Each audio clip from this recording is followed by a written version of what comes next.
যখন তুমি নিজের রক্তের মানুষের দ্বারা কষ্ট পাবে, তখন তুমি একবার নবী ইউসুফ আলাইহিসসালামের কথা মনে করো। তিনি কিভাবে নিজের ভাইয়ের দ্বারা প্রতারিত হয়েছিল।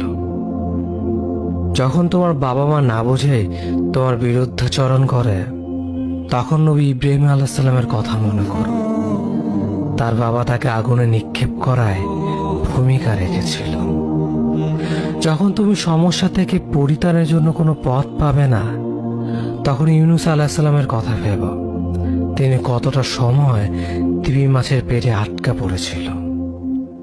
যখন তোমার নামে কেউ মিথ্যা অপবাদ ছড়িয়ে দেবে, তখন মা আয়েশা রাদিয়াল্লাহু আনহার কথা মনে করো। তার নামে পুরো শহর জুড়ে কুৎসা রচনা করা হয়েছিল।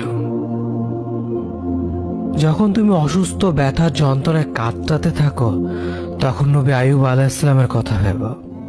তিনি ভয়ঙ্কর এক ভাইরাস জনিত রোগে আক্রান্ত হয়ে তোমার থেকে বেশি কষ্ট পেয়েছিল। যখন তুমি দিনের কোনো বিধান নীতিতে যুক্তি খুঁজে পাও না, তখন নবী নূহ আলাইহিসসালামের কথা ভেবো। তিনি কোনো প্রশ্ন ছাড়াই মরুভূমিতে নৌকা তৈরি করেছিল।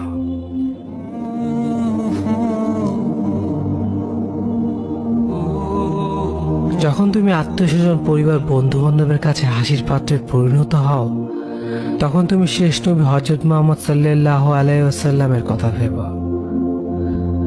রাসূল সাল্লাল্লাহু আলাইহি ওয়াসাল্লাম বলেছিলেন, সবচেয়ে বড় পরীক্ষা দিয়ে সব থেকে বড় পুরস্কার আসে। যখন আল্লাহ কাউকে ভালোবাসেন, তখন তাকে পরীক্ষা করেন, এবং যে এই পরীক্ষাগুলো মেনে নেয়, সে আল্লাহর সন্তুষ্টি অর্জন করে। আর যে অভিযোগ করে, সে তার ক্রোধের পাত্র হয়। হে আল্লাহ, তোমার কথা মনে করা, তোমার প্রতি কৃতজ্ঞ হওয়ার এবং তোমার ইবাদত করার তৌফিক আমাদের দান করো। আমিন। যেভাবে তুমি সন্তুষ্ট হও, সেভাবেই আমাদের পরিচালিত করো।